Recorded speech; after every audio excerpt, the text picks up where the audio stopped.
All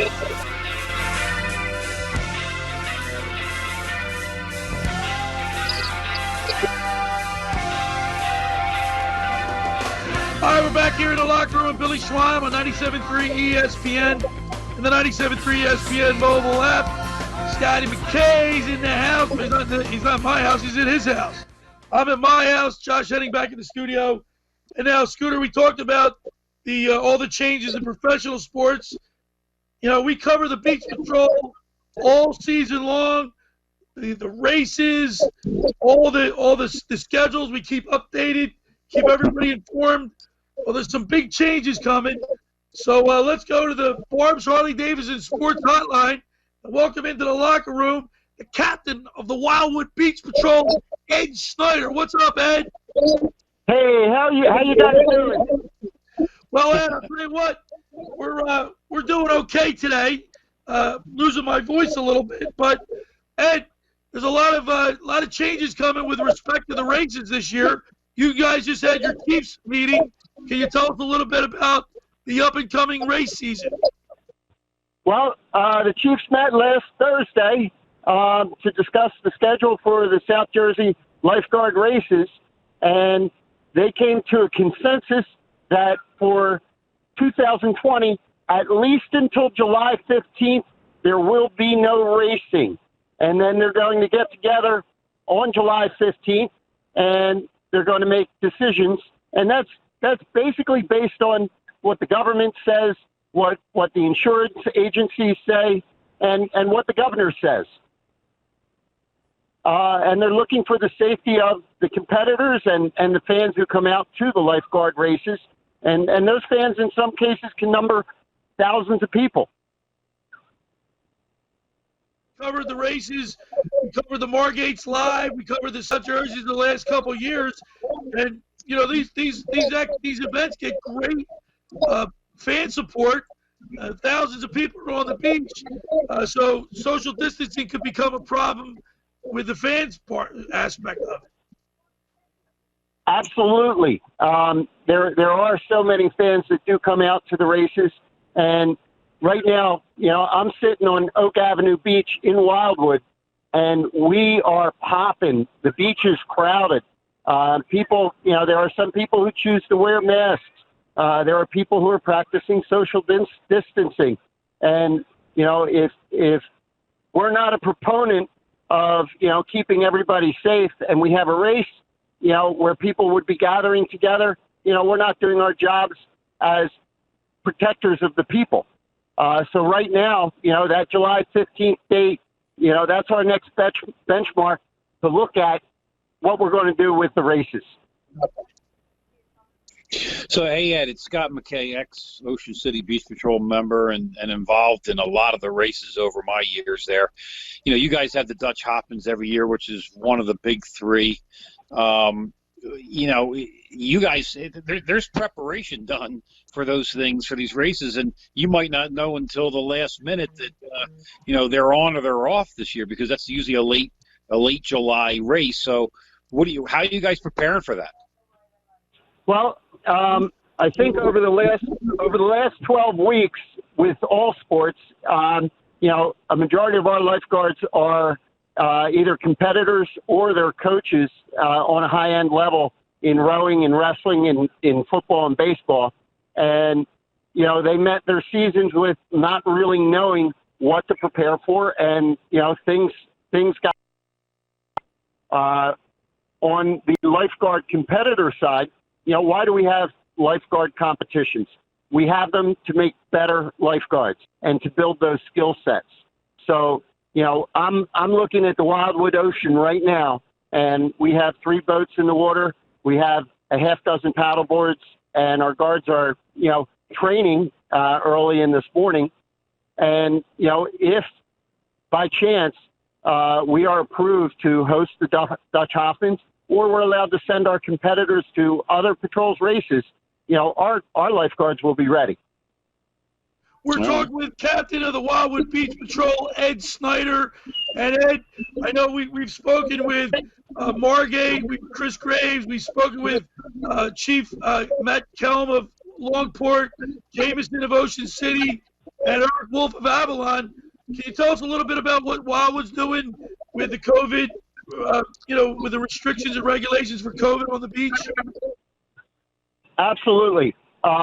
We tried to get out in front of the whole COVID situation back in April, and we were following what the beaches were doing on the West Coast in California particularly, and down in Florida. And we were in communication with a number of those chiefs, as well as the different chiefs of the South Jersey patrols. And then more specifically, Wildwood Crest, North Wildwood, and Wildwood, we've had a few meetings so that we're all doing the same thing. And what does the same thing look like? Well, the same thing is all our guards are issued masks, and if they are not swimming or not on the water, they have to have that mask with them at all times, and they're expected to wear it when they're interacting with the public. We also have issued our lifeguards sanitizing cleaning agent so that if they use a piece of equipment, they have to sanitize it both before and after. So, frankly, anytime a lifeguard uses a piece of equipment, it will be sanitized twice. And lastly, we are going to go to 28 lifeguard stands this summer, which is more stands than the Wildwood Beach Patrol has ever had in its history. And we are going to be sitting lifeguards by themselves, and we will be having relief guards walking on the beach and patrolling from the beach, as well as patrolling from rescue boards on the water. We've been putting a lot of work and effort into getting additional supplies to make this happen.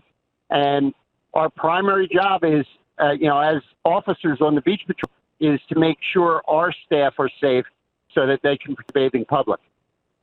All right. Hey, Ed, you guys also in Wildwood set up a 20-foot tower, and it sounds like you're going to do maybe 2 more throughout the island to kind of give guys a different perspective being above the crowd. What was the thought process in doing that this year? Well, we've had the 20-foot towers for the last 5 years, and currently we have 2 of them. We don't know if we're able to get the 3rd back this year, but the 2 that we have one on our north end, which basically helps identify the dog beach, and that's one of our more crowded areas of beaches. And then the second one is at our Lincoln Avenue beach, which basically marks pretty center of our operations, and that's a lot of training. And as you said, they are great observation points when we have a crowded beach day. We usually put 1 or 2 lifeguards up there with a megaphone, with binoculars, and a radio, and they have really great vision, probably a mile in each direction. Listen, man, I really hope that we get to see you come down to Wildwood for the Dutch Hoffmans, because the last several races, the finishes down there have been outstanding, and I just hope that we don't lose at least the big 3, because the lifeguard racing, we do a comprehensive report, and we love doing it. Absolutely, and we love your coverage. The Dutch Hoffman races is not only a race, it's an event. It's an event for the fans. It's an event for alumni. It's an event for family. And, again, our primary job is keeping people safe, and we have to monitor that over the next 35 days to make sure that we can have a safe race. And, you'll be one of the first to find out, what our plan is when we get to that time period. Well, Ed, thank you so much. We really appreciate it. And good luck to you guys this year. We'll see you soon. Okay, have a great summer of 2020. Get out on the beach and be safe. All right, there's Captain Ed Schneider of the Wildwood Beach Patrol on the Barb's Harley-Davidson Sports Hotline and Scooter, with the NBA and hockey. ESPN has a contract with those teams. We might not be able to broadcast the races unless maybe the dates are changed, or by luck they're not broadcasting a hockey or basketball game. Yeah, and I hate to say it, it's tough. Those races are set up certain dates for reasons. A lot of people that were never involved in the beach patrols. Guys go back to school. They're playing football. They're doing this. So a lot of your guards leave. Early to mid-August, and so they try to get those races done. The South Jersey is usually done by the second week of August, and the Margates are in the first week, and the Dutch Hopkins the end of July. So they can't just say, well, let's just push it back to the end of the summer, because most of their guards would be gone at that point. So it's a shame, but we'll all get through this somehow. I want to apologize for I'm getting some text messages. We got a lot of feedback today. I want to apologize for our technical difficulties. I want to remind people the second hour of the locker was brought to you by the Great Bay Country Club, where it's not just golf, it is fun. Make Great Bay Country Club your club. Great Bay is an award-winning private golf club where you are greeted by name. It's home of the 3-hour and 58-minute round. For more information, thegreatbay.com. Call them at 609-927-5071. Great Bay Country Club in Summers Point, New Jersey. See why it's always a great day at Great Bay. Let me get down there and say hello to Radio Ron Ralston for me.